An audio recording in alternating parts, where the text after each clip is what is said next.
Perfect. Good afternoon, everyone, and welcome to our Capability versus Conduct webinar.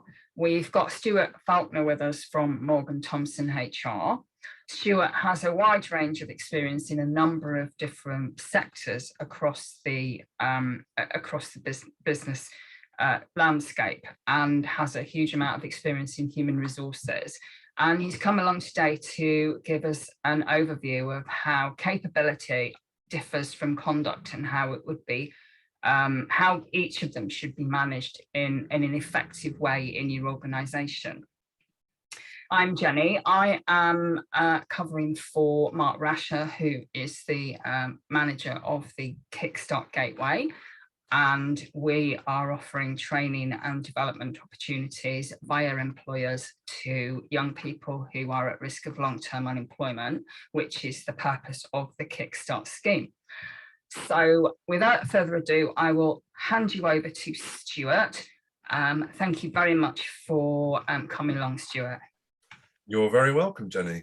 So yeah, look, thank you first for inviting me. I thought I'd just kick off by giving a little bit of a background to my time in HR. So I've worked in HR for about 20 years, and the thing that I've always found really interesting about my personal career is the different businesses I've been in. So I actually learned my trade in the NHS.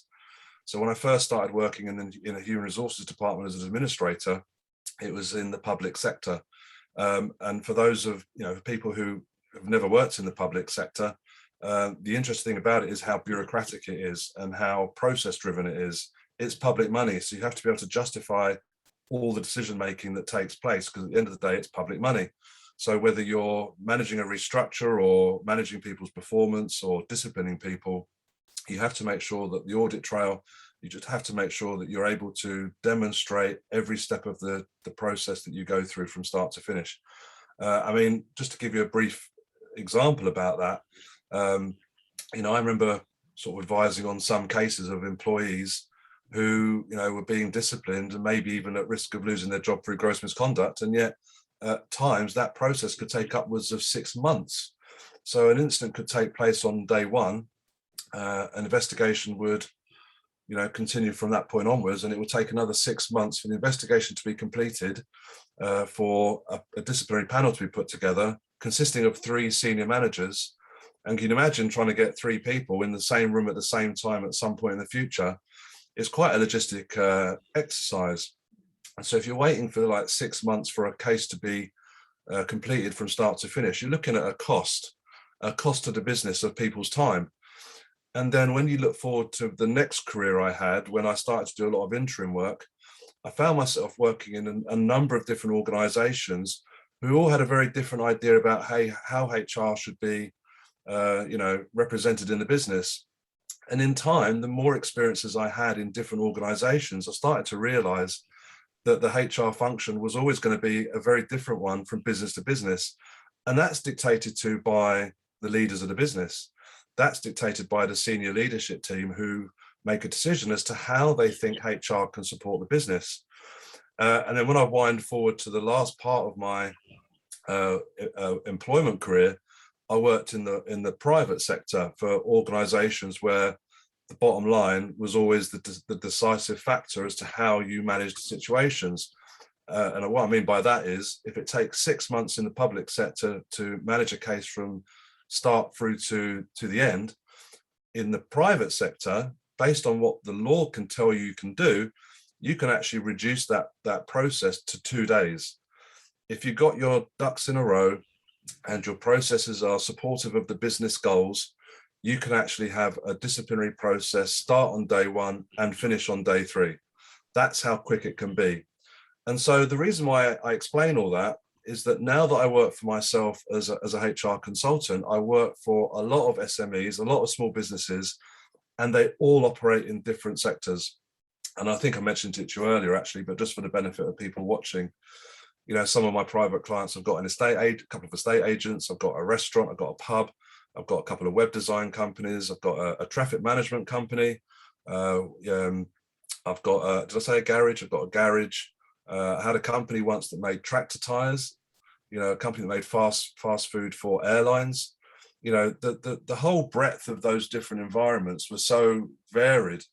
And I learned in time that actually HR can be flexible enough, or should be flexible enough, to be able to support those different environments, because they've all got different ways of running their business. An estate agent, for example, is a sales environment. So very much the advice that I'm giving in those environments are based on an organization that expects staff to sell. Not all their staff, but the majority of their staff, or the people in sales, obviously. Whereas in organizations like a garage tends to manage their client work by the hour. So when someone brings their car in to be fixed or have a service or whatever, they'll assign a time scale to it and say, right, this job has to be done within this time frame, and therefore you as the employee have to actually complete that job within that time frame. So the point I'm making basically is, if you could, I don't know, you could take 10 people from off the street, right, and ask each of them, what does HR mean to you? And you're likely to get 10 different experiences or 10 different explanations. And that would be based on their own experiences and how they've been introduced or been involved with HR during their own career. So a lot of people, when you talk about HR, will say, well, that's a recruitment function, right? And you'd say, well, yeah, recruitment's part of it. You've got L&D, learning and development, is another function that comes under the HR banner. You have things like compensation and benefits is also something. And then, of course, you've got industrial or employee relations, which is one of the topics we're discussing today, is how to engage with staff, how to manage staff, and how to be able to take a situation and understand how you're going to manage that thing through to completion. But just for the purpose of this presentation, Jenny, just please feel free to jump in with questions, because also I find it really useful to be able to apply a lot of my logic to specific cases and specific examples. That gives it a bit of context, I think, because like I said, if we'd have had more people on the course or on the webinar, we'd have liked to think that different people with different experiences would have different questions. Yeah. So I hope that gives a little bit of an insight. Why can't I move my screen forward? There we go. So I guess the first thing to sort of really cover is, what is the difference between conduct and capability? And the best way to put it, I suppose, is conduct is when someone knows what they should be doing and chooses not to. Now, whether they deliberately choose not to, or whether they're unable to choose not to, these are some of the questions you need to be asking yourself as a manager, to try and identify what are the reasons why this person isn't doing the job that they should be doing. And I'd like to use a mantra that I apply to all of my clients. So if you want to take a note, Jenny, and all the people that watch this later could make the note as well, it's three words that I like people to consider. The first one is expectations. Expectations, what does that mean? Basically, from a HR point of view, expectations is, this is the job that I expect you to do. It's the job I hired you to do. It's the job I've trained you to do. And this is how I expect you to do it and why I expect you to do it. And if you can't do it, I need you to come back to me and explain to me what it is about the job that you can't do or unable to do. And then we can have another conversation about setting out those expectations again. That's quite straightforward, but you would be amazed. You would be amazed how many people do not have that initial conversation right from the word go. Even so much as something like like timekeeping. I remember in my very first day in the NHS years and years and years ago, I was the only person on time on my very first day in the business. So I went there all excited about my first day. I was wearing a suit and I got there, and I was the only person on time in the whole business. I mean, that's exceptional, really. But my manager came rushing around the corner, papers flying everywhere, and said, "Stuart, great to meet you. Great to see you. Delighted that you're joining us. Here's a handbook. Go and sit yourself down over there, and I'll catch up with you this afternoon." So I sat there on my own for like 2 to 3 hours reading a handbook, thinking, what have I let myself in for? Why am I here? And then years later, in my last paid job, I had exactly the opposite experience in a private organization, who told me on the Monday, or I found out on the Monday there was a job. I was interviewed on the Tuesday. I was offered the job on the Wednesday. And on the Thursday, my contract and handbook were on my doorstep. And when I started work the following Monday, I turned up, there was my desk. There was my passwords and login details for all the software. I had my business cards. I had all the policies and procedures that I needed, and I had a 2-week induction program laid out in detail that explained to me what I was going to be doing every second of every day for 2 weeks. But which of those two did you feel most welcome in? Comfortable? After those two experiences, I mean. I mean, it's difficult to talk about being comfortable. I would say that the latter, because they were expecting me, they were ready for me, they were prepared for my arrival, and so I felt like I was needed, I felt wanted, and that was a very important part of that role. But I suppose the interesting thing was realizing, with hindsight looking back, is that my attitude towards the first job is that I didn't feel the same need to rush around in the morning to get to work on time. Whereas in the latter company, within the first week, I had to tell off or take a few employees to one side who had been late. They'd only been late by 8 minutes and 4 minutes, and I think one of them was late by 1 minute. I was instructed that I had to take them into a room and explain to them the importance of timekeeping and how important it was that they arrived at work at plenty of time, with 15 minutes before their shift was to start. And in that 15 minutes, they could get themselves a coffee and take their coats off, blah, blah, blah. But when the clock struck 9, you were at your desk, ready to go, your computer was on, your in-tray was clear, and you were ready to go with the day ahead. And so that would be an example of how the expectations were laid out in the latter job. And what it told me in the second job was that I set my alarm for half an hour earlier because I was in a position of authority. So I knew I could not risk being late, because then how can I tell other people that it's inappropriate to be late? It's completely, it's a no-brainer. So what that sort of told me in time, which again goes back to the reason why it's so useful to have these different experiences in different organizations, is how you can lay out the expectations right from the word go. And the second word of the mantra is accountability, which is around, this is the job I've explained I would like you to do, but you have to take personal responsibility for it. You've got to be accountable for it.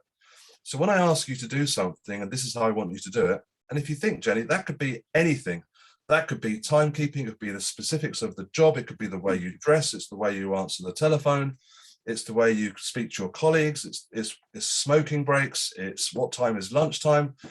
Everything could be covered off in that initial conversation about those expectations.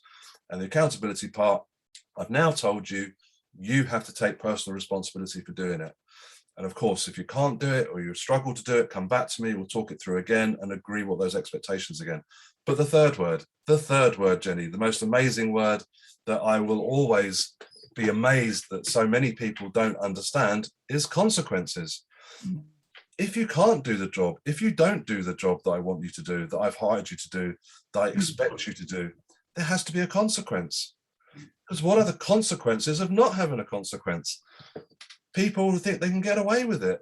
And you'd be, I don't even know if you'd be amazed, Jenny, as to how many people will take that as a green light to be able to behave the way they want to behave, and will argue at some point in the future, if you choose to go down one of the routes we're talking about, what will they turn around and say? They'll turn around and say, I didn't know that.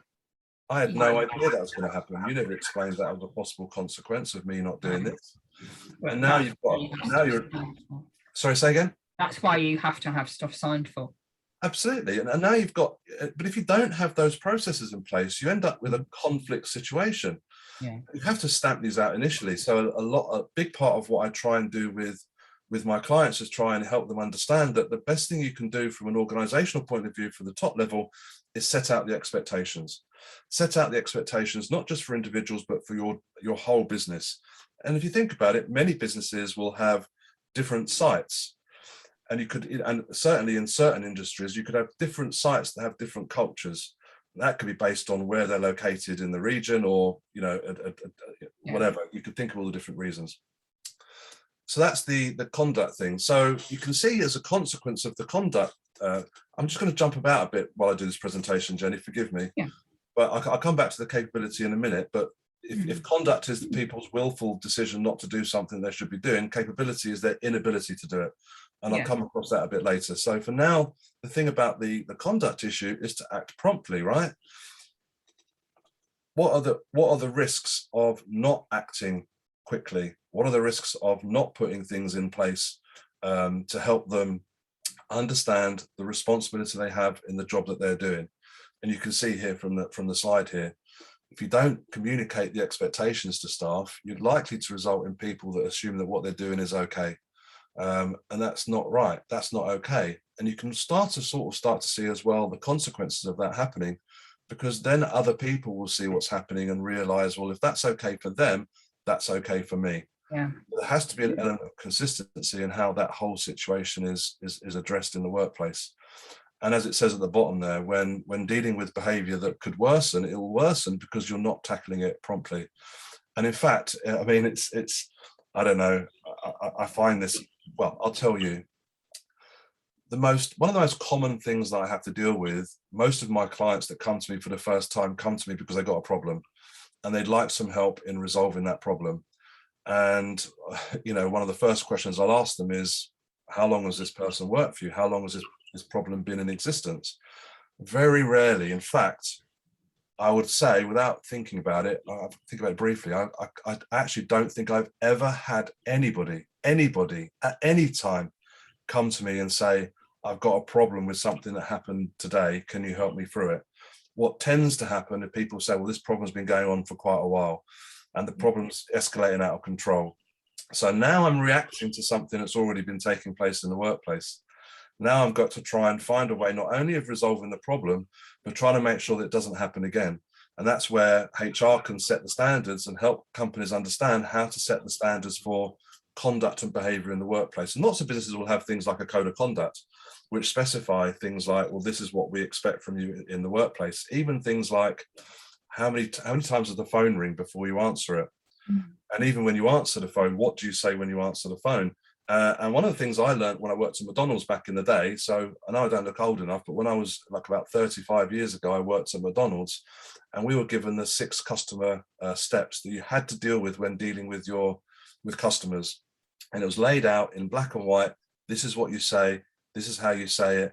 And when they say that, you say this, and so forth and so on. So it was really clear as to what the expectations were in McDonald's, which is why, you know, you can go into McDonald's anywhere in the world and you're likely to have exactly the same experience. Yeah. So what is the meaning of misconduct? Well, I think I've tried to sort of describe that a little bit. I guess conduct is when people, you know, behave in a way that's not conducive to doing their job, and they do it willfully or knowingly do it the way that they know they shouldn't be doing it. It's a misconduct thing. I mean, there are some occasions when you would argue that they didn't know, but then on some occasions you think, well, you should know. Why would you want to set out an expectation that says, well, you're not allowed to swear at customers? You know, do you need to be as specific as that? You'd like to think people have an element of common sense about how their conduct is carried out in the workplace. Yeah. But there isn't actually a legal definition of misconduct because it's too varied. There are too many things that might be construed to be conduct issues, and that would be dictated to as well by the environment they work in.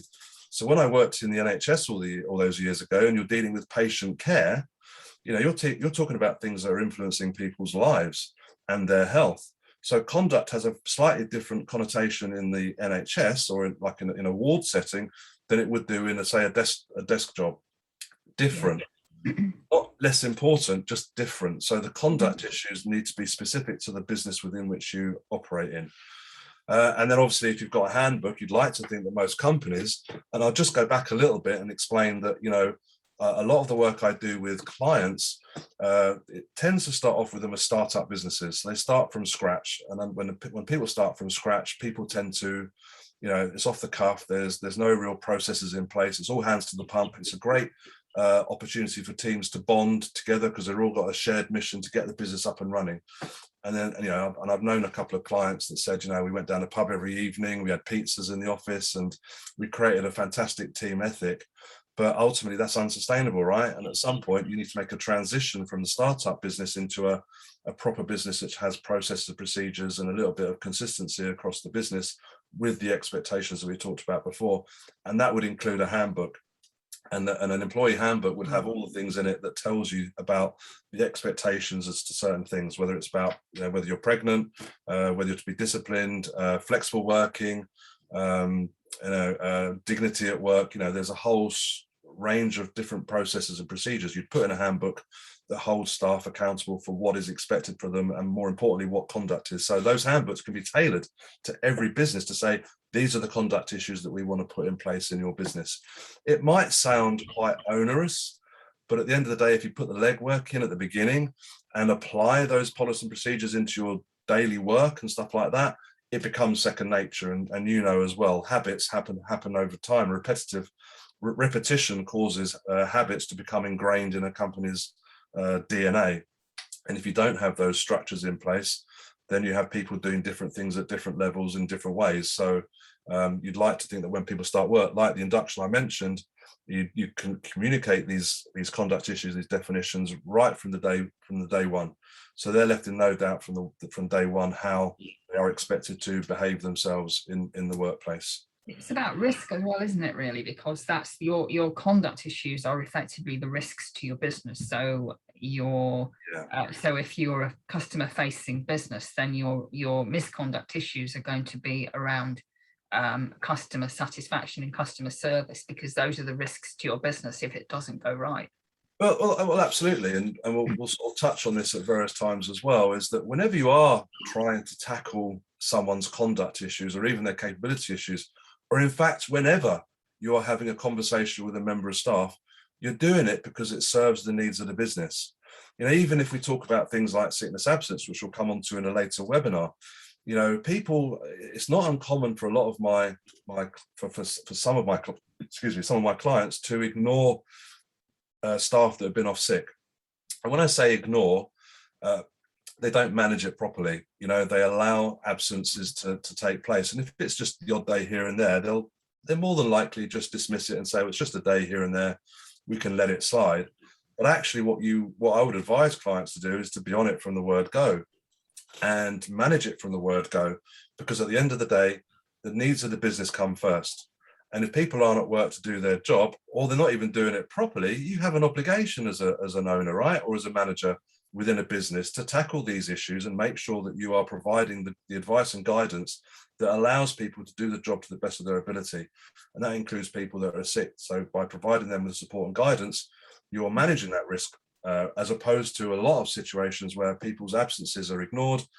And then I get a phone call saying, well, I've had a guy that's been off for 6 months with, X, Y, and Z, whatever. What can I do about it? And I said, well, what have you done for the last 6 months? Well, nothing. We've just been waiting for him to come back to work. So you've not really been managing it. Now we've got to start from scratch and do some exploration around the reasons for his absence and how it's affected the business. So yes, it's all about managing the risk, and we'll come to it a bit later on as well. But a lot of my work is trying to avoid clients being taken to a tribunal, and 9 times out of 10 they'll get taken to a tribunal. Well, 10 times out of 10 when they get taken to a tribunal, staff will probably fall into one of 2 categories. There'll be those who have been unfairly treated. They have been treated unfairly, and therefore they want their day in a tribunal, and they'll go ahead and do it anyway. But you also get a group of people that will go to a tribunal because they think they've been unfairly treated. And they think they have because of the way they've been made to feel by their manager, or the inconsistencies with the way that a system has been applied or a process has been applied to them. And that's when you start to realize that a lot of employers, if they don't understand that, they can find themselves in trouble because they don't have the audit trail. They don't have any evidence of the expectations laid out. They haven't mentioned the consequences. And so a lot of the time staff will turn around and say, well, I didn't know that. And because I didn't know that, you're therefore treating me really unfairly. How could you have expected me to know that? And so forth and so on. So going back to the definition between the 2 of them, you can see here, conduct is within the employee's control, and lack of capabilities when it's outside the employee's control. And so sickness absence would always come within the capability purpose, because if they're genuinely sick with a diagnosable condition, for example, that's a capability issue because they have no control over that. Or what we should be trying to do is helping them manage that situation to the best of their ability. So does that sort of explain, I guess? And that lack of capability would also be if they needed more training, I assume, as well. Indeed. I've always been interested in the capability process, because I start to ask myself, well, when would it be that you notice that someone is underperforming due to their capability, if they're not doing the job the way they want it to? Because, well, you hired them, I assume you took them through the induction process. I assume you trained them when they were doing the job from day one. So, you know, under what circumstances would it be that someone further down their employment would suddenly be being sort of like challenged over their lack of capability? Do you know what I mean? Sometimes I think that's outside of, or at least in my experience, at least sometimes that lack of capability has been a temporary thing that's been caused by outside circumstances. Absolutely. And in that circumstance, I think presumably you treat the capability process differently because it's a temporary thing. I mean, for example, if somebody has got an illness, you know, there's an illness in the family, I'm thinking, you know, maybe the wife has been diagnosed with a serious illness or something, then they're not able to concentrate and therefore their capability appears to drop. But that's not, strictly speaking, capability in terms of the individual. It's more about a situation that they find themselves in. Yeah. It's a really interesting question you posed there, because I've had to deal with a couple of cases like that over the years. But remember what I said a few minutes ago, the reality is the needs of the business come first. And there is an obligation on the employer to support individuals who are incapable of doing the job. We talked about training requirements just then. What you're referring to, though, is someone's inability to do the job because of external circumstances, and that's absolutely right. But you're still entitled to ask the same questions in a way. And again, the sickness absence one is one we'll come to later. Okay, so if they're still at work and underperforming for whatever reason, then you are entitled to ask. You know, we have every sympathy in the world. We really sympathize with the predicament that you find yourself in, and we will do everything we can to support you. And under those circumstances, you'd like to think that most reasonable employers will come up with a plan as to how to support those people in the workplace. I mean, I had a case a number of years ago in the NHS of someone who was in exactly that situation, who was caring for his terminally ill wife. But in his case, he was off sick, managing her and caring for her. And unfortunately, we did end up terminating his contract because at the end of the day, we had a business to run and he was unable to fulfill his duties. And we couldn't, you know, part of the conversation is, you know, it sounds a bit grim, but it's like, well, how long do you expect this situation to last for? You know, is this a short-term thing? Is it a long-term thing? You know, we don't know the answer to that question. Only you as the employee can help us answer those questions, and you can help us answer those questions by speaking to the GP and giving us that information. So, you know, and so by having that conversation, you open up a dialogue, and then you can try and find out whether you can come up to some sort of plan as to how you can support people through the process. But the reality is, Jenny, and it might sound brutal, and this is why employers have to be able to justify their decision making, because if they feel like someone's performance is affected by circumstances outside of their control in the workplace, how far do they have to go to be able to support an employee when eventually they might find that it's affecting the ability of the business to operate going forward? And under those circumstances, they would be entitled to take action if they felt there was no likelihood of it coming to an end anytime soon. But equally, it could be when dealing with a bereavement. You know, I had a case. This isn't a bereavement case, actually. I was just thinking of another case recently of a client that phoned me up, and they wanted to discipline one of their sales managers who was not hitting target for a couple of months in a row. And I sort of asked the similar sort of questions: is, well, what's gone on in his life that's caused him to suddenly drop below the performance required? Because this guy's been your staff for a few years ago. And he said, well, I don't know what's going on in his life. It's none of my business.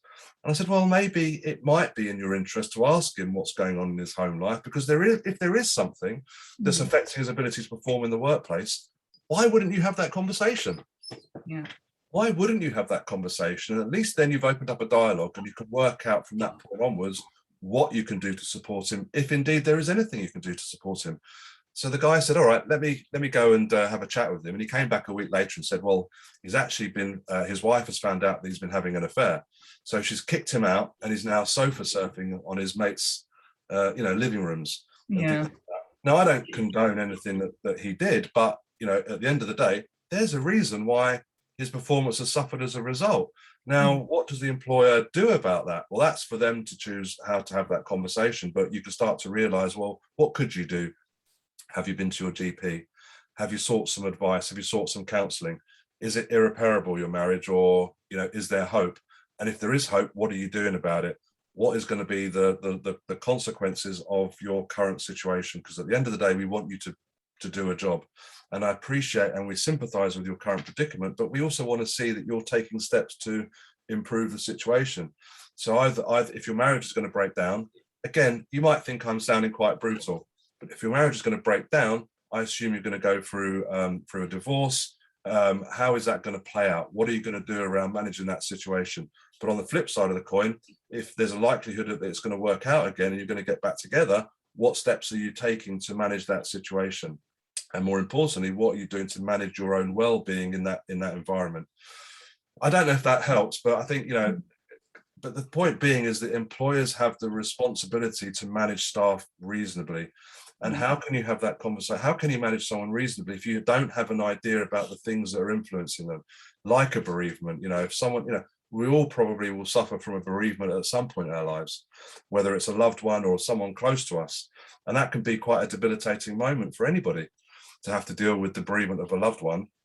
And you'd like to think that employers would be very supportive under those circumstances and help them understand that, we're not going to do anything now, but we need to make sure that you're taking steps to improve your well-being. So if you're suffering from a bereavement, what are you doing about it? Have you been to see your GP? Your GP may be able to help you with a referral to a grievance counsellor. Sorry, not a grievance counsellor, a grief counsellor. There may be there's charities out there that offer advice to people about how to deal with these sorts of things. Debt's another one. People's performance at work could be affected by their debt. So employers will say, well, it's not my business, I've got nothing to do with it. No, you don't. That's absolutely fine. But if you don't involve yourself, what are the potential pitfalls of not getting involved in trying to find a way of supporting an individual that's got debt problems? Is this situation going to improve? It may do, it may not do, but why wouldn't you ask the question and say, well, what are you doing to manage your debt at the moment? And try and provide that sort of advice and guidance. But remember, expectations. At every step of the way, you're outlining your expectations. So, okay, my expectation is that you're going to go to see your GP, or you're going to go and see a charity, or you're going to go and see a counsellor. What sort of time frame are we looking at now? We don't have to make any decisions now. Just give it a couple of weeks. We'll meet again in a couple of weeks, and you can tell me how the situation is being managed now. You notice I like talking, don't you? It's an interesting one, because I think also the culture of the organisation has an impact on this as well, because some organisations have a more in some organisations, out of necessity, the culture needs to be very much about, right, we need you to do it, and we need to do it, you need to do it now. And there isn't really a lot of, that genuinely isn't within the business, a lot of opportunity to move people around in order to have them be supported by somebody else if they're struggling.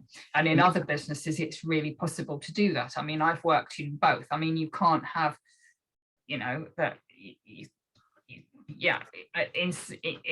can't in some, and in others you can. Well, you've just absolutely illustrated the point I made right at the beginning.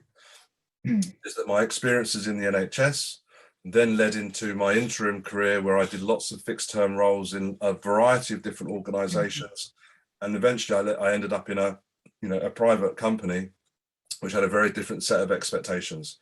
And so within those two extremes, you've got everybody else, and those businesses decide for themselves where they sit on that graph, or that timeline of how much support are we prepared to offer our staff. Do we want to hold them accountable? I've heard of, I think there's one company in London I've heard of that routinely every year will terminate the contract of the lowest 10% of the performers, regardless. All right. Now, a lot of people might think that's quite a harsh thing to do, and they might be right. But in the eyes of that employer, they've made that decision that actually we're always going to, every year, we're going to cull the lowest 10% of performance. Because what that does is, firstly, we'll hire another 10% of people that will hopefully be hungry, and it'll push everybody else above that 10% to work doubly hard the following year to make sure they're not in the 10%. Now, Though, how does that impact on all of on the discussion that's happening at the moment within the media regarding well-being and burnout and pushing people too far? I excuse me. As far as I'm concerned, it goes back down to the same mantra: expectations, accountability, and consequences. So if your ambition as an individual is to go and work for a company that's the top of the stock exchange, it's reasonable to expect that you're going to be under an element of pressure. You have to expect that as well. And equally, it's the responsibility of the employer to decide how much support are we able to give people. And what a lot of clients will do, or a lot of businesses will do, I don't know how many, but I would imagine a lot of them would have what's referred to as an EAP, which is an employee assistance program. So a lot of these companies will invest in a EAP, an employee assistance program, whereby staff have access to confidential helplines that can advise them on a number of topics. So whether it's finance, whether it's well-being, whether it's your mental health, your physical health, your diet, marital, bereavement, you name it, there's enough resources on that helpline for you to be able to access. But equally as well, the reason why there are as an employee handbook as well, because that also provides you with support services, which is primarily HR, and being able to implement the procedures and the policies they have in that handbook. So a grievance policy is a great example of that. And we're not talking about grievances today, but in a nutshell, a grievance is when an employee has a problem with their employment, and that problem could be anything really they've got a problem with, including their manager, including the way they've been treated, the way they're being managed. There's a whole range of things, and it would be their responsibility to put a grievance in. You'd like to think that the HR department would investigate that thoroughly and come up with a conclusion as to whether or not that person was correct to whether their grievance was being upheld or not, or it's not. But if you're clear, I presume, in what conduct is required and what capability looks like, absolutely, you should have far fewer grievances, and therefore, actually, if you put processes in place to be very clear on what is and isn't expected, it should reduce the amount of time that management needs to spend on dealing with issues that have gone wrong, because they shouldn't go wrong, because everyone knows what they're doing. It sounds to me that we should almost be swapping places now, because that's exactly right. Yeah, that you're absolutely right. That's exactly. And a lot of the reason why people like me exist, and again, remember, I work in the SME marketplace, so I work for a lot of small and medium businesses, and with the greatest of respect to all of my clients, who I love dearly, is that you'll find that quite a few of them, in a way, started a business because of a passion they had for a particular subject, whatever it was, they had a passion for something, and that's their expertise. And the only way I can describe it is if you look at, say, for example, a circle in the middle, right? And the circle is operations. That's the function of the business, is operations. And outside that circle, you've got all the support departments, which are little circles beneath that. And that would be HR, you'd have health and safety, IT, finance, all these other support departments whose position is to support operations. So their role is to make sure that operations has all of the tools and resources that it needs to be able to do its job to the best of its ability. And that would include your HR procedures and policies. That would include a well-being strategy, which is around how to support the staff, to make sure that the staff are in the best possible, they have all the information, all the support they need to be able to do their job to the best of their ability. But it has to work both ways, right? How can HR do their job if we don't know what's going on in operations? And that's why the HR administration function should be around making sure that you do things like collecting return to work interviews, or collecting one-to-ones, or collecting appraisals, and then monitoring monitoring the performance of managers to make sure that they're doing the job the way they should be doing it, and providing the support to staff as and when they need it. So you can see here how.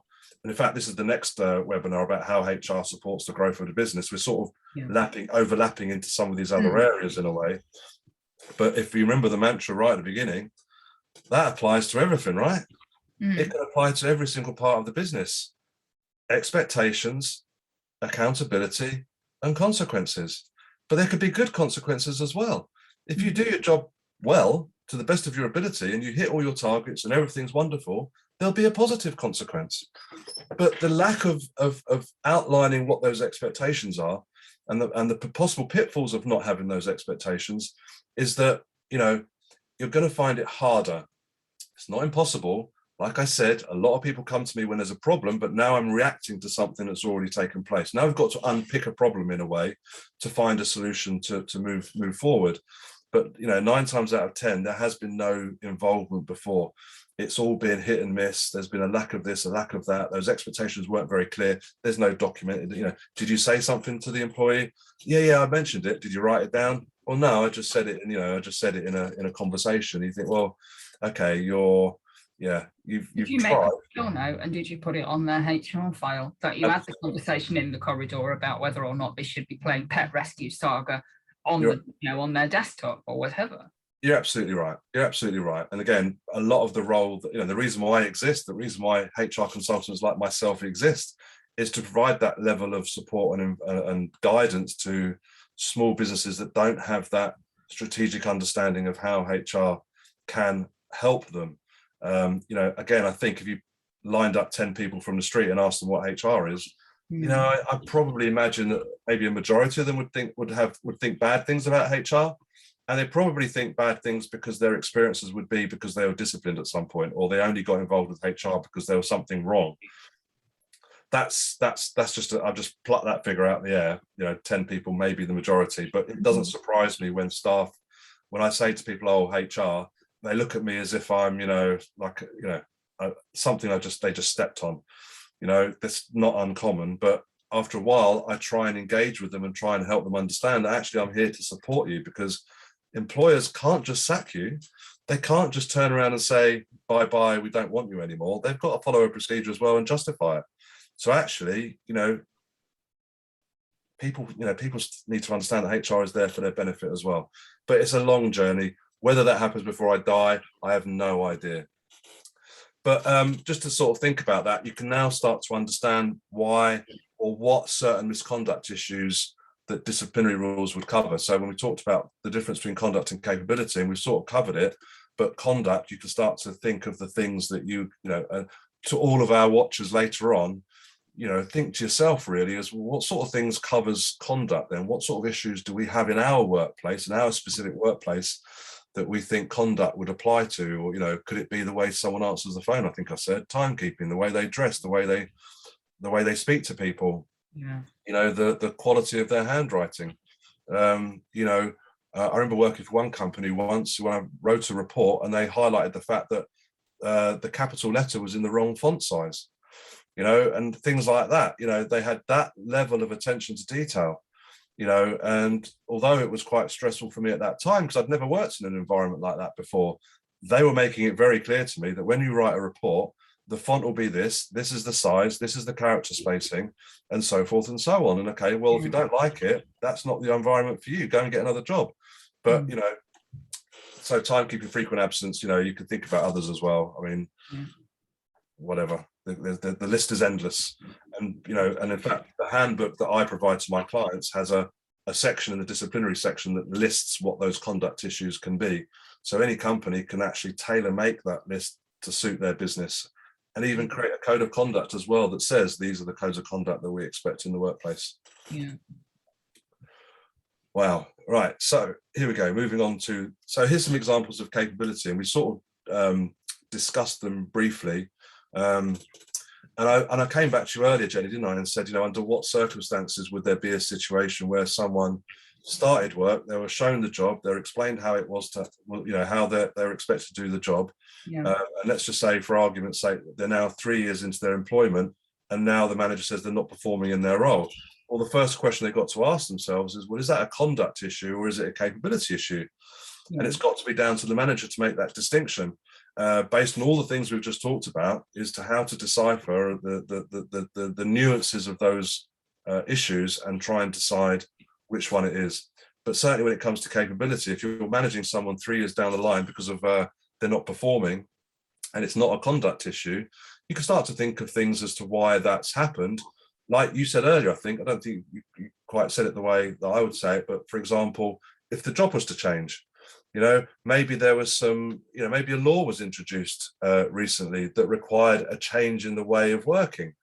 You know, I remember years ago when I worked in the NHS, a lot of the, sorry, let me get my thoughts straight here. A lot of the paperwork that took place was hard copied. And a lot of the administrators who worked in the NHS at that time were of a certain age that had no computer skills. And so a lot of the work they were doing was written work. And eventually the NHS decided that in order for the NHS to modernize, in order for it to sort of come up to speed with automation and how the business of running the NHS could improve, every hospital had to enter into a period of transition from hard copies into computer-based working. And clearly you'd have a lot of staff that didn't necessarily possess those IT skills. So that would be an example of how a role changed, and therefore there was a responsibility on them to be given additional training in order to be able to bridge the gap between what they'd been used to be doing and what they were doing, what they were expected to do in the future. And sadly, again, like it says here, inability to learn. I don't know how many people but I've certainly met a lot of people that say, well, I'm no good with IT. And it's like, well, okay, you may not be very good with IT, but the role requires that now. So, unfortunately, if you're not going to be able to learn the role, then at some point we may have to, find a way around this. But for now, we're going to hold you accountable for doing the job, and you're going to need to learn.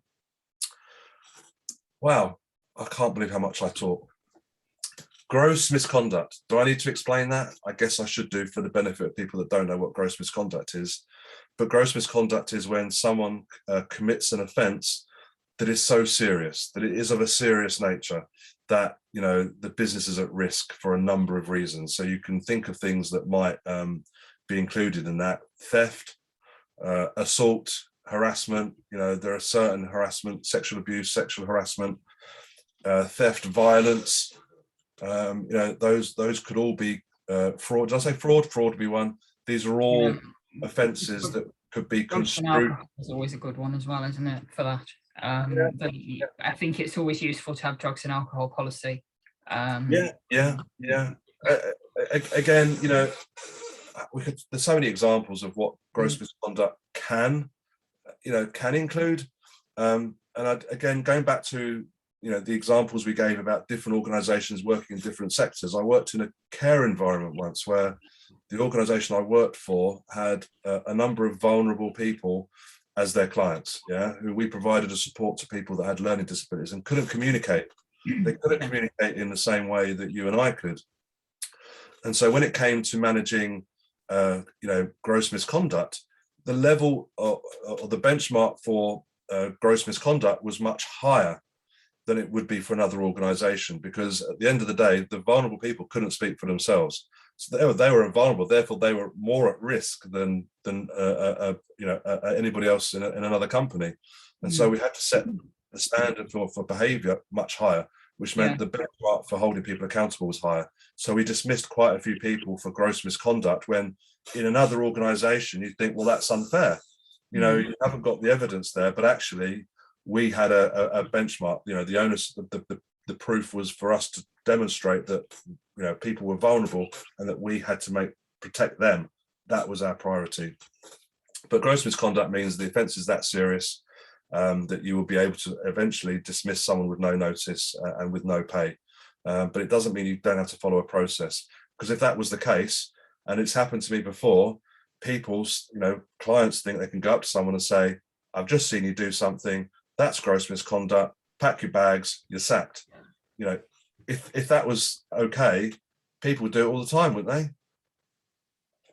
Yeah, they would. I have worked in an organisation, but yes, they would do that. It's about fairness and warning and being following the steps. Otherwise, you're going to be at a tribunal, I would have thought, wouldn't you? Well, exactly. But then again, some clients could take that risk. They might. A lot of my advice really is based on the risks and what are the risks of taking certain decisions.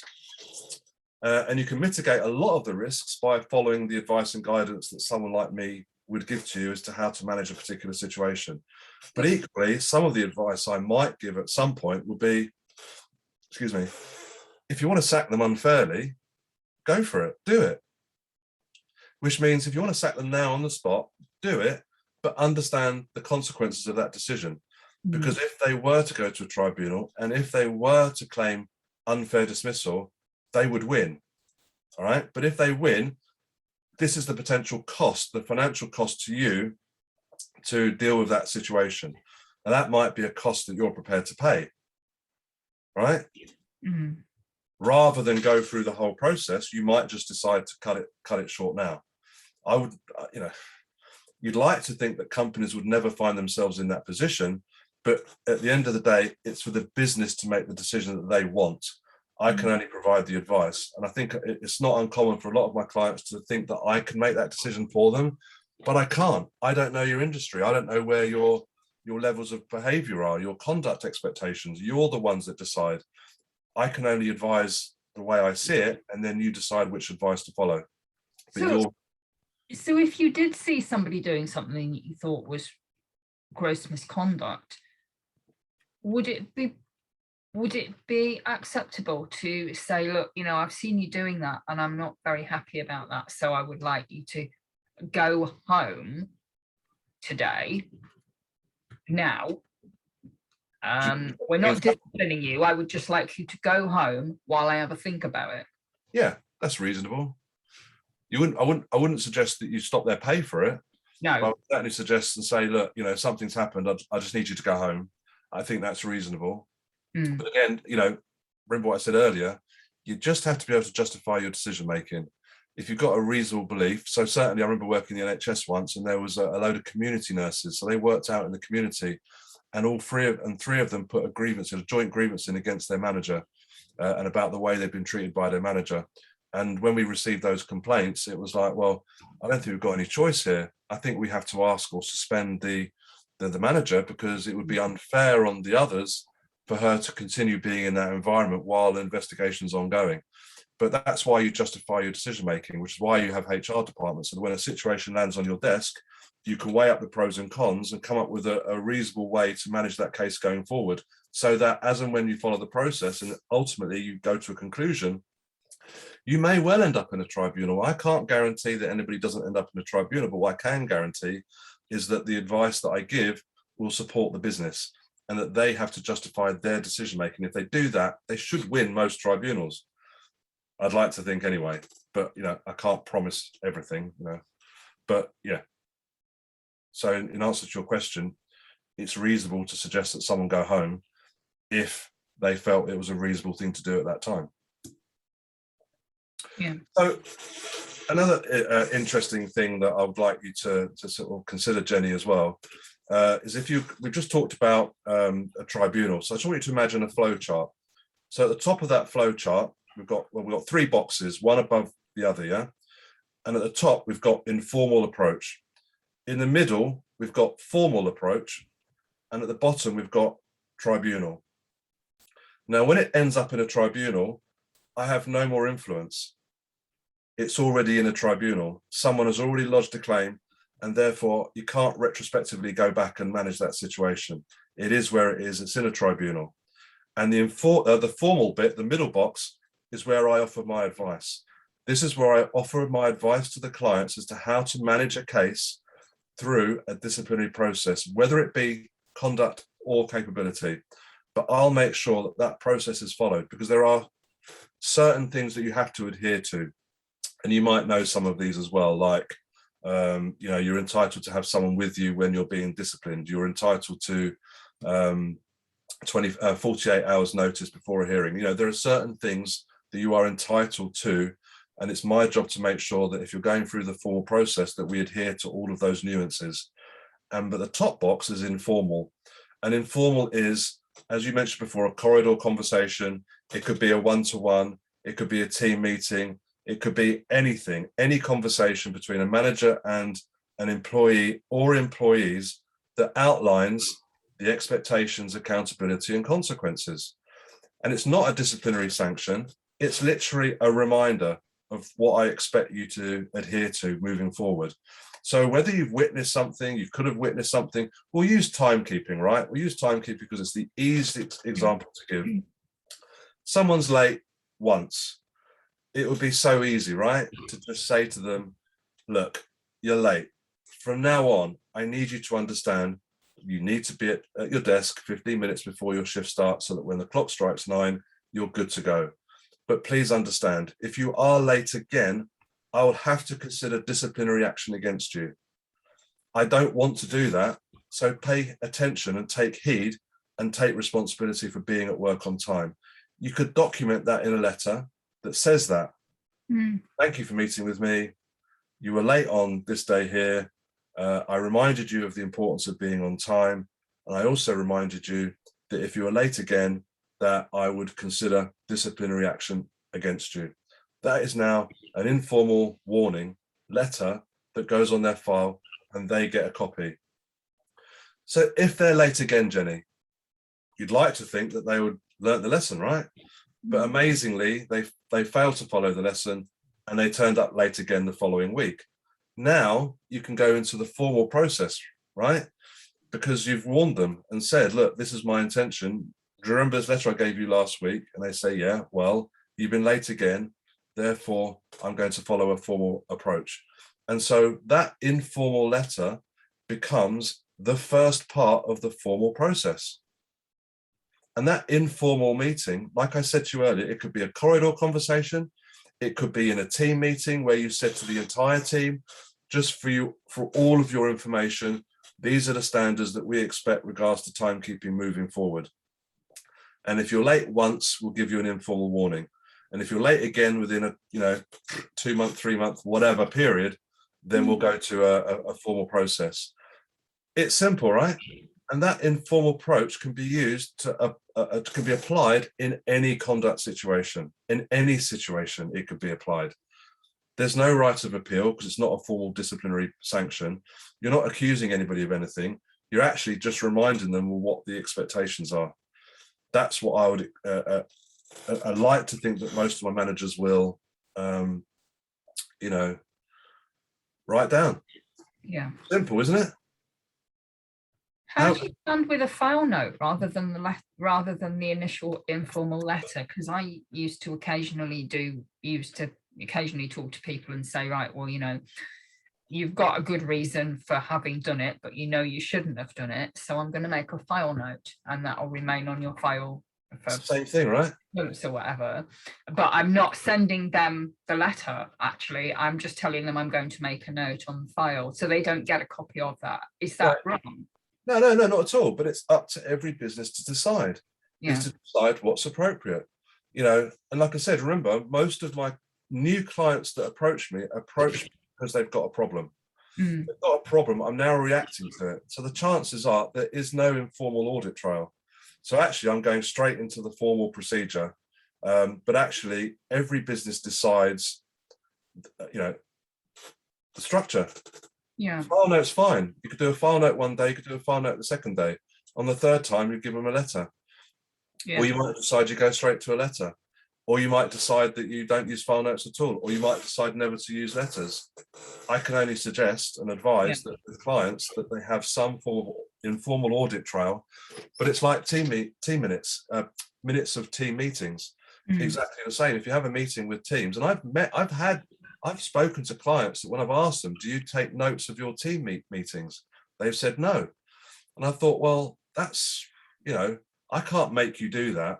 But I'd have thought it would be quite a useful exercise to document the minutes of those meetings, especially if you're asking your team to do something, whatever it is. And if you're addressing timekeeping or you're addressing something that's you're dissatisfied with in the organization, then that team meeting can become an informal warning, as long as you're sure that all of the staff receive a copy of the minutes of the meeting that say, oh, by the way, timekeeping is an issue.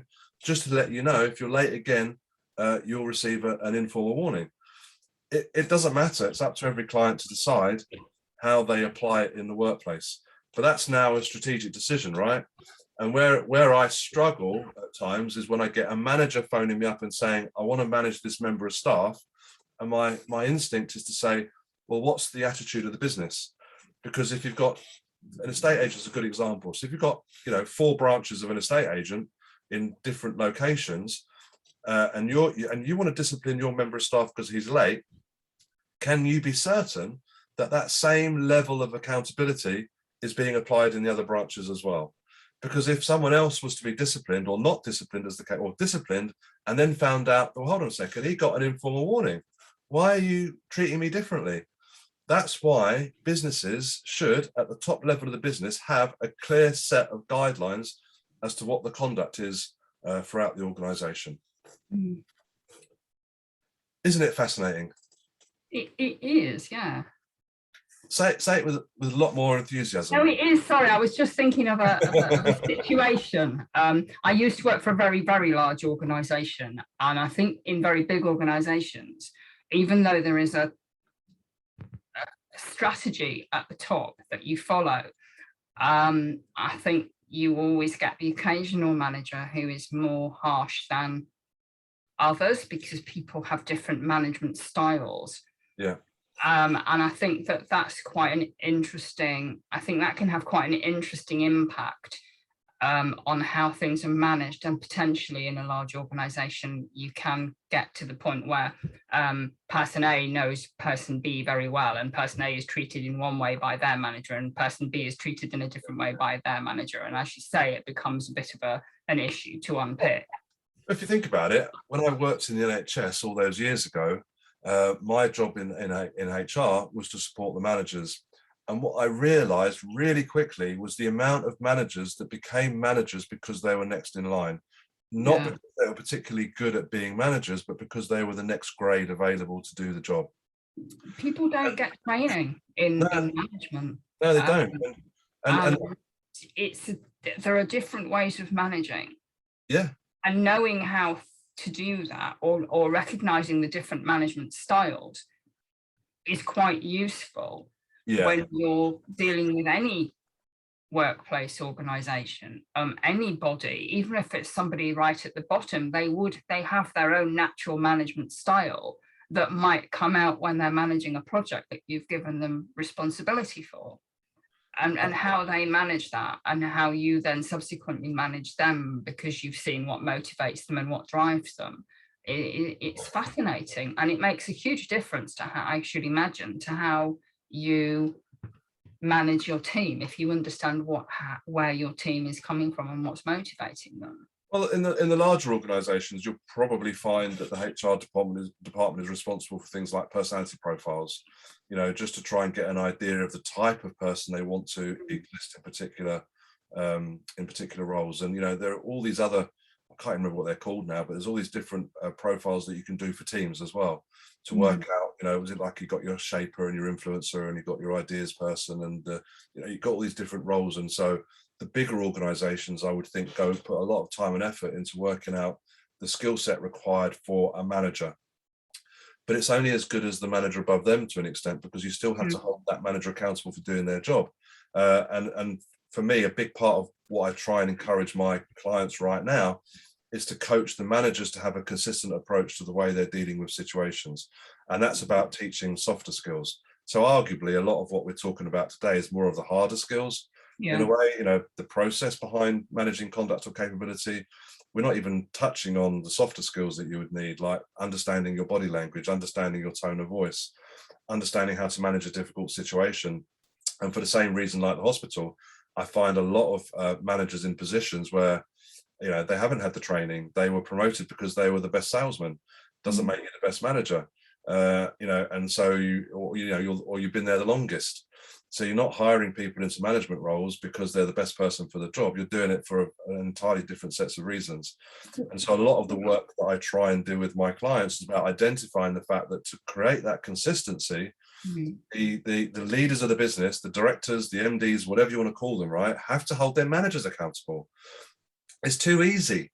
They also need to make sure they understand how to deal with a difficult situation, because all of these things are difficult situations. Even at the informal level, it's still a difficult situation, particularly for a new manager that has never had to sort of ask somebody to do something that they don't particularly want to do before. But they've got to be held accountable for it, right? And their manager, if they put a manager into a position who's inexperienced and doesn't necessarily have the skills, I'd expect that the senior manager to identify that and provide the right skills and training.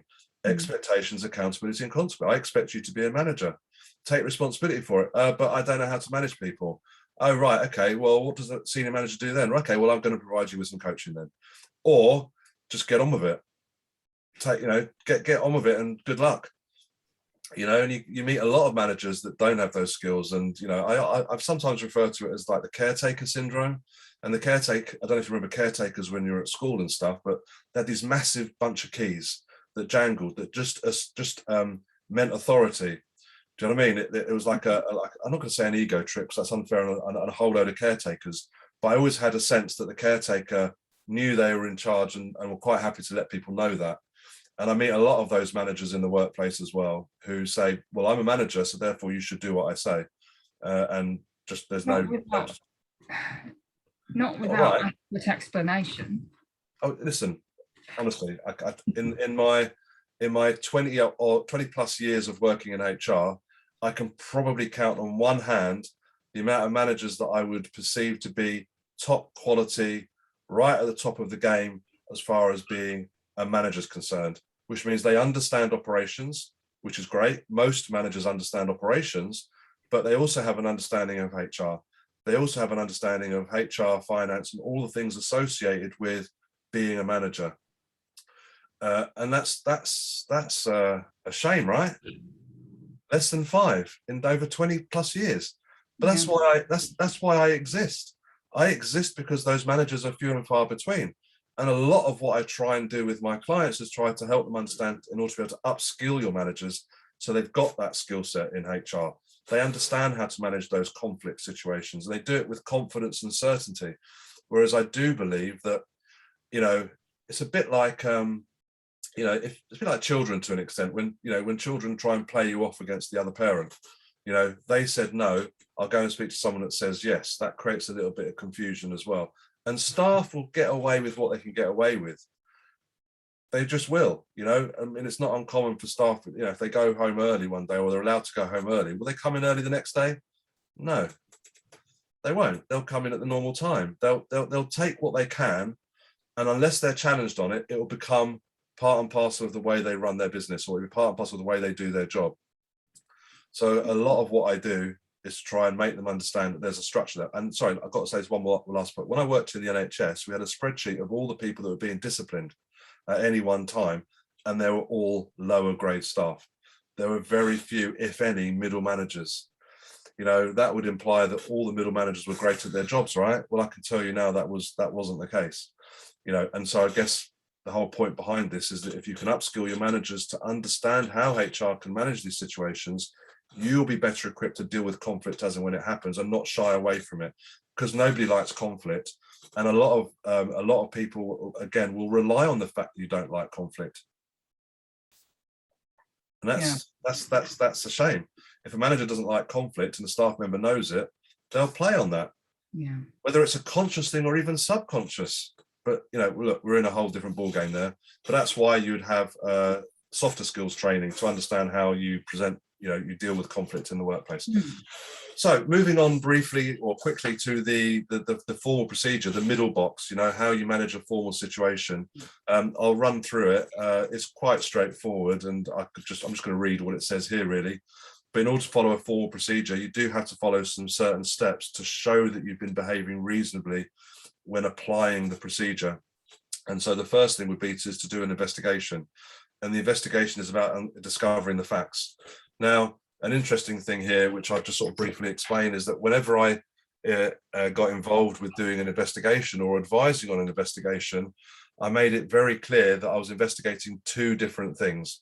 One was the incident itself, the details regarding the incident, and the second would be around what could have been done differently to avoid that situation from occurring in the first place. Now, with there are a couple of exceptions, but majority of the time you could trace back under that investigation could trace back the root cause, and 9 times out of 10 the root cause would be poor communication. There'd be no audit trail, or there was no real anything written down anywhere. So a lot of what I do in those investigations is to do a report that firstly says, right, well, this is what happened in the incident, and these are recommendations for what should happen next with regards to the individual that's been accused of that conduct issue, but these other recommendations about what you could do as a business to avoid these sorts of things from occurring in a place. Yeah. And we've already discussed what they are. Poor communication. Well, how do you resolve poor communication? You have a structure, you understand the expectations for the business, and you understand how that information is disseminated through the business, and then you understand how that information is presented to individuals, and you've got an audit trail right the way through. That would be an easy way of describing how an investigation comes up with recommendations for how the business can improve its internal processes to avoid those sorts of things from happening again.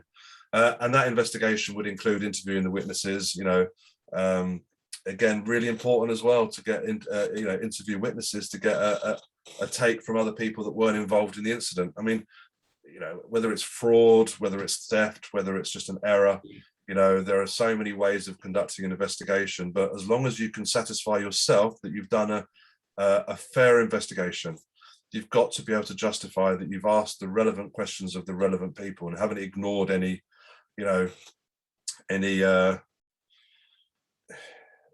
threads that might lead off, because it's possible there might be threads. You don't want to go down a rabbit hole, but you might find that there are threads you want to explore in order to be able to understand, because sometimes you get conflicting witness statements. And if you've got conflicting witness statements, well, who are you going to believe? There may not be someone you can believe. So you may need to go back and find additional information, something like emails, there might be other ways of getting information. Investigation, any subsequent disciplinary hearing, different people. So yeah, it's important that you can have an element of impartiality when doing the whole disciplinary process, because what you don't want to do is have one person responsible for doing the investigation, then he disciplines someone, that person appeals against the outcome, and the same person does the appeal hearing as well. That person then becomes the judge, the jury, and the executioner. So it'd be very hard to prove that you were impartial in the way that you applied the process through those three stages. So where possible, you would like to think that you would have different people doing different parts of the process to prove your impartiality, to prove that you are not involved in the case. So if you're a manager, Jenny, and and an employee slaps you, I can't believe that would ever be the case. But if someone was to slap you, it would be inappropriate for you to be the investigating manager, because you're actually doing a witness. You'd be a witness to the whole thing. So what are you going to do in the hearing? Are you going to interview yourself? So you can start to see how it's advisable that you have different people doing different parts of the process to prove that you are impartial in how the process has been applied. In some small businesses, in really small businesses, and in fact, I've had a couple of clients over the years who have had one manager or one owner and a bunch of staff. So you don't have a whole suite of people to choose from. But it would be appropriate under those circumstances for the manager or the owner to do the investigation and the hearing, but then someone completely impartial should be the appeal hearing manager. And that could arguably be me, or, but if in conversations with me, we would find out who that person could be to prove the impartiality. And we talked about the suspension. There are some occasions when it might be appropriate to suspend someone if there was a risk to the business. So if someone's guilty of fraud or being accused of fraud rather, or theft, would you put them in control of the safe? Probably not. You'd probably suspend them from those duties. But in the case of that community nurse manager, it was appropriate to suspend her from all duties to avoid her being in contact with the people that put the complaint in. How are we doing from time anyway? I talk so long, I don't even know how long. We've got another 10 minutes. Wow. 10 minutes. I can't believe I've been talking this long. So there's some certain rules you have to abide by. I mentioned it earlier that you've got to give people 48 hours notice before you go to a hearing, because they need to have time to prepare. If you've done an investigation and there's a whole load of information you've collected as a result of that investigation, someone needs to have a reasonable amount of time to go through it and prepare their defense, etc. And also you've got to let them know that they've got to be they're entitled to be accompanied, and they're entitled to know what those allegations are. So that's fairly straightforward. Formal procedure 3, that's the hearing. It's very, very straightforward. You've obviously provided all the information to the employee. He comes along on the day. You go through the case itself. You explain all of the stuff that they've got to, you know, that you've gathered as part, or what's been gathered as part of the investigation, and then you can make a decision. It's always advisable to adjourn, so you give yourself time to consider all the evidence, and then at the end of the day, you would provide a sanction, or we'd say there's no case to answer. Is this all, do you have to have notes taken of all of these, or can you do it without? Yeah, you'd have notes. Some people like to record the meetings, but you'd need to have a sort of have the notes just in case. You know, it's entirely. Go on, sorry. Used to be that you weren't that it was frowned upon to record the meetings. Is it okay to do that now? You need permission. You need permission to do so, but most people in this era accept the fact that there are a lot of meetings that will take place online anyway. Yes. So actually, as long as you get people's agreement, I mean, I can't think of the circumstances where you wouldn't want to record the meeting, either by notes or by video. No, I can't really. I do think that the recording allows the note taker to give a verbatim report, which can be quite helpful if it's a issue which has been quite heated, because that then allows everybody to be completely certain that everything has been noted. Yeah. No, I get that. I mean, and ultimately, if someone intends to go to a tribunal, they may well want to have copies of the notes just to cross-reference things. So I've had a couple of cases where people have said, "But I didn't say that. That's not what I said. And I need to see the notes to clarify what was said." And sometimes it can be a misunderstanding. But certainly, you know, that might be an example of why you need that audit trail to be able to justify your decision making.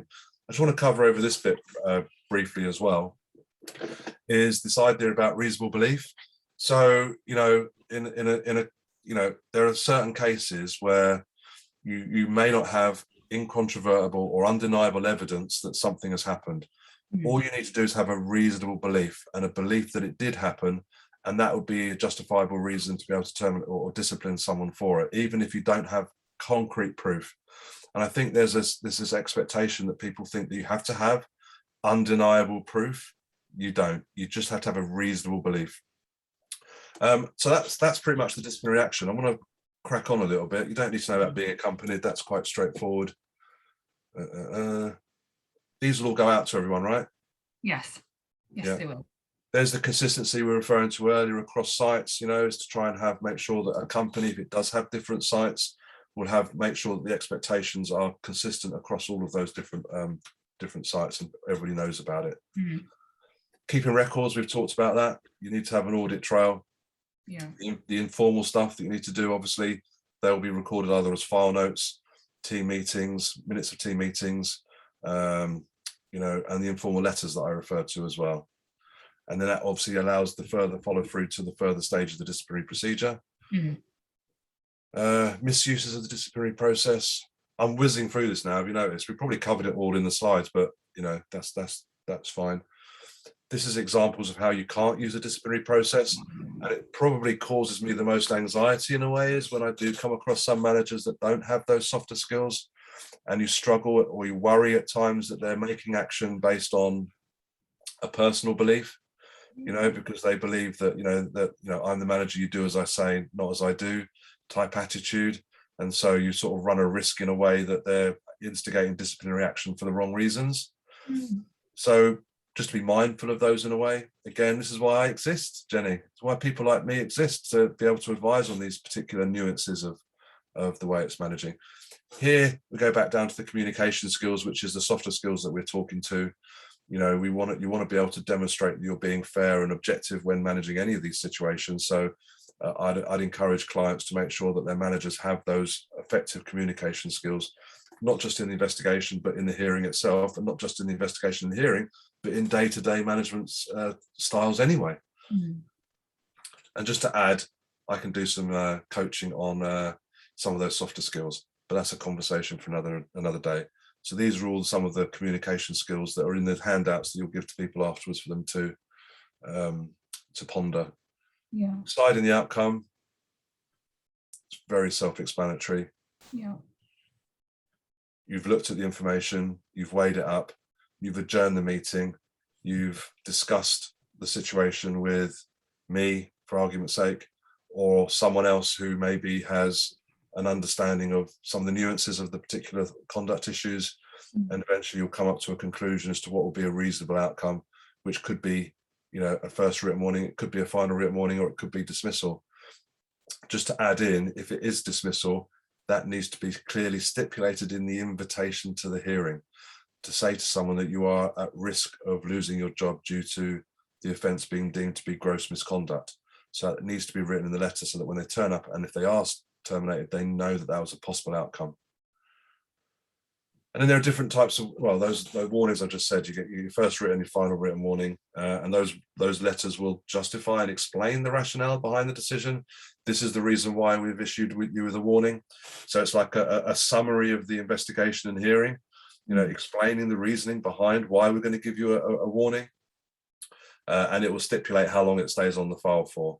And it will, the employee can ask questions and hopefully, because at the end of the day, when you think about it, a disciplinary hearing for conduct should really allow them, or you'd like to think they would take it in good spirit and realize that, okay, I can improve as a result of this. You don't want, it's unlikely, but you'd like to think that's the way it would be. But, more often than not, a lot of employees feel hard done by. They feel unfairly treated because they've been disciplined. But I think actually why that tends to be the case is that the company they work for has never actually disciplined people in the past. And so actually they needed to draw a line in the sand. And again, when you draw a line in the sand, you need to clearly outline the expectations across the organization. Those are the warnings I just talked about. Moving on, recording the warnings. Yeah. Yeah.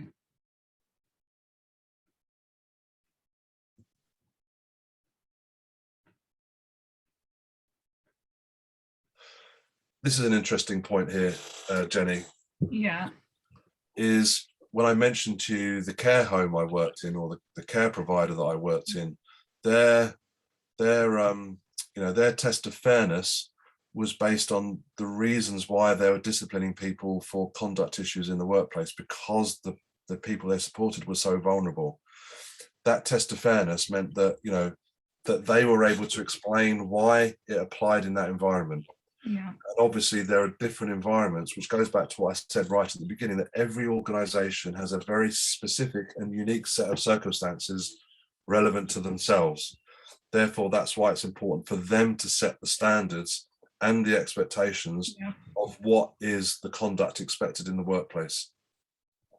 And therefore, that's what gives them the background to being able to justify why certain action is taken against individuals. And the care environment is the best one I can give you.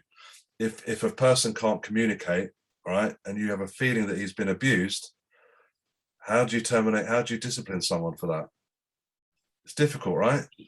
But therefore, your test of fairness is a different one to one of people working in a different environment.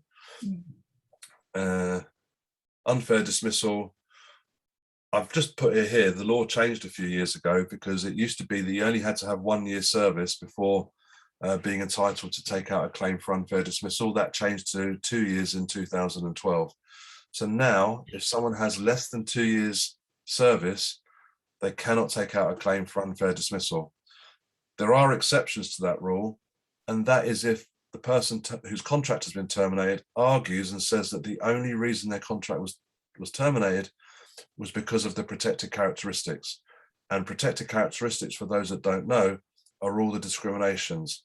So we're talking about sex, race, age, disability, sexual orientation, religion, and so forth and so on. So that's why you need to make sure that your internal processes are that rigid and structured that no one can accuse you of doing that, because your standards of performance across are clearly communicated to the whole organization. And then finally, you've got the appeal. When people appeal against a decision, again, an independent person, so someone who hasn't been involved previously, should really be listening and hearing the appeal against the original decision. And that will again demonstrate that you've acted impartially and the organisation has acted fairly in applying the entire process. Make sense? Yeah, it does. Yes, thank you. Yeah. Hurrah. How to avoid employment tribunal? By listening to everything that I say. Basically, everything we've covered here, and I appreciate there was a lot to take on board. I probably wasn't able to go into as much detail that I was probably capable of, but hopefully that gives people an understanding that, you know, you can avoid tribunals if you remember those 3 magic words, which were expectations, accountability, and consequences. There you go. So if you can apply those 3 words to your organization at every level, you could and should be able to avoid tribunals, because you've got evidence as to why you've done what you've done. Yeah. And like I said, if you think about it, the amount of people that have come to me because they've got a problem that has been in existence for a long time, I'm now reacting to a situation that's been in within that business, within the fabric of that business for quite some time. Mm-hmm. And that's why I try and advise them how to avoid these things from happening in the first place. There you go. Thank you very much indeed. That was fascinating. I'm going to believe you. No, it genuinely is. I think it's hugely useful for our, in all seriousness, it's hugely useful for all of our employers to see this. It's something I think that a lot of people worry about. I think they get concerned when they're trying to resolve issues that it might come back and bite them. And I think that if you follow these steps and processes, then it ensures that it cannot come back and bite you, and it allows it easier for you, makes it easier for you to run your business effectively, because you can feel confident that everything is in place, and that it will run smoothly. Unfortunately, there are no guarantees. There are no guarantees that people won't go to tribunals. I can't make that guarantee. No one can make that guarantee. But what you can do is mitigate against that risk by making sure that all of these things are in place. Therefore, you'll never find an employee turn around and say, "Well, I never knew that." Well, you did know it, because here's the information, here's the letter that told you so. Here are the minutes that told you so. Every step of the way, you were told what was expected of you. Yes, absolutely, yeah. And your induction process comes into that as well, because they've signed to say that they've seen the policies and procedures. Yeah, and it's an ongoing conversation. It's an ongoing community. You know, if you think about an employee timeline, so when does that employee timeline start? Well, it starts during the recruitment process, and how they feel engaged with during that recruitment process. Then you've got your interview, how they dealt with it at the interview stage, how are they notified of the outcome of that interview, how is their first day in employment. Like I said, I gave you 2 examples at the NHS and the private organisation of my induction experience, and they were both incredibly different. Now, I can't tell you that one was right and one was wrong, because each of them had decided, either voluntarily or involuntarily, that was the way they were going to do it. It was right for their organisation, wasn't it, and for their organisational culture.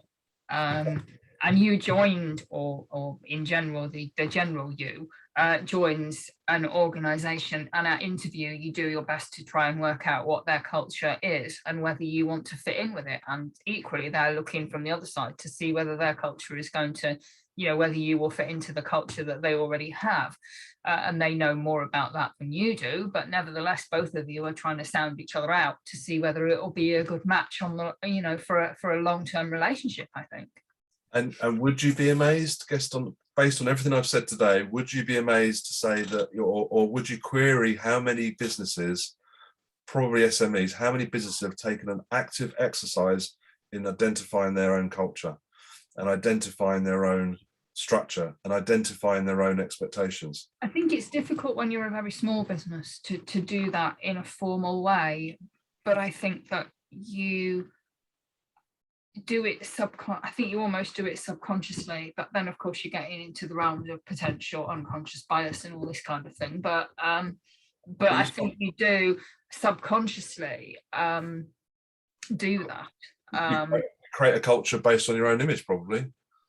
Well, there is that to it as well, but I think certainly with the Kickstart scheme, because we're very much the recruitment is very much on character, because the young people don't have a lot of experience. So when you're recruiting for a mid-level role, or in a different situation, you would tend to be recruiting on the basis that they've got this qualification, or they've got X number of years experience in doing this, or they know how to do a MailChimp automation, or whatever it might be. Whereas here you're not really able to, they maybe can't do those things, but you're going to train them to do those things. And so then it becomes very much about whether they have, whether they can demonstrate at interview that they're very interested in learning how to do a MailChimp automation, or that they can demonstrate in some other way, not experience-based, that they are good with numbers, or whatever it is you happen to need, and how they explain that. Yeah, absolutely. And the way in which they present themselves, and the character that comes out of their answers is what you have to base your information on, rather than you know, with a more experienced member of staff, you would be able to see their previous experience and their and possibly more relevant, what's the word I want, where they've got to references. Right, yeah. So yes, but I think subconsciously, when you're looking at character, you're also looking at a character that matches into your company culture, and you may not have examined it or written it down, but nevertheless you know what's important to you, I guess, as the interviewer. Whether that becomes an issue when that person has a different manager, and that different manager sees a different, I'm not really sure, because you're right, eventually you would want the culture to be written down, but if it's not, then you have to work with what you've got, I guess. Yeah, and that's where, like I said, an SME that starts from scratch, starts from ground zero, where you're building something from nothing, and therefore you're creating a culture as you go along, which is one of teamwork and bonding, because you've all got a shared goal, which is to get the company from A to B, I guess, as quickly as possible. And then when you get to B, the journey from A to B can't be replicated. It's not the same. It's a different culture to get, or you're going to have to create a different culture to an extent, because you can't then hire people and say, oh, by the way, from A to B, we used to work 80 hours a week, and we cut corners, and we did this, and we had pizzas every night, and we went to the pub. Now, not, yes.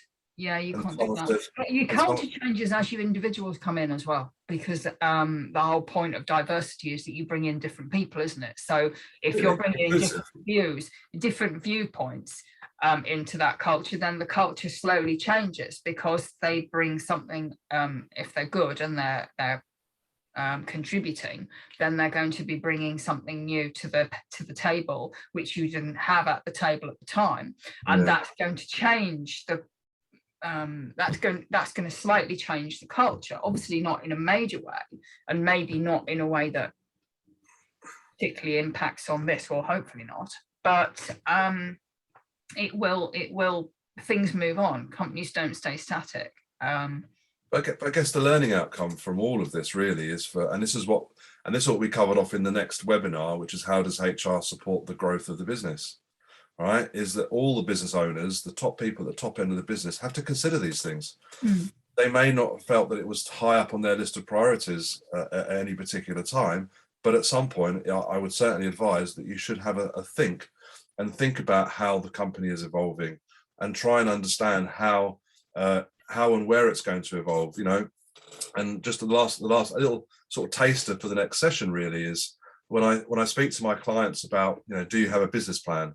And we're talking about like a hard copy business plan that talks about the growth of the business for the next 1 or 3 or 5 years, you know, and what would that business plan look like? Well, it might say I want to double turnover, it might say I want to open up a new branch, or it might say I want to increase, you know, whatever. It could be anything. We go and open up a new location over there, but that has to be presented somewhere as a business plan.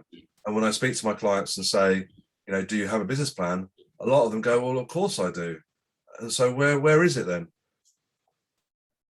Yeah. Well, there's no point in it being there, because you can't communicate what's there to the staff. So the staff can't buy into what your vision is of how the company is going to evolve over the next few years. So therefore, that evolvement includes thinking about the culture, thinking about the standards you want to introduce, and thinking about how the business looks like in 1 and 3 and 5 years' time. Because if you're the owner of a business and you worked 80 hours a week from years 1 to 5, do you honestly want to continue working 80 hours a week from years 5 to 10? Or as part of that business plan to be able to at some point delegate responsibility to a leadership team? You know, or are you going to continually have day-to-day involvement with the running of the business, your business that you've, you know, fought tooth and nail to get to where it is? Can you absolve yourself of that responsibility and hand it over to people to do your job for you?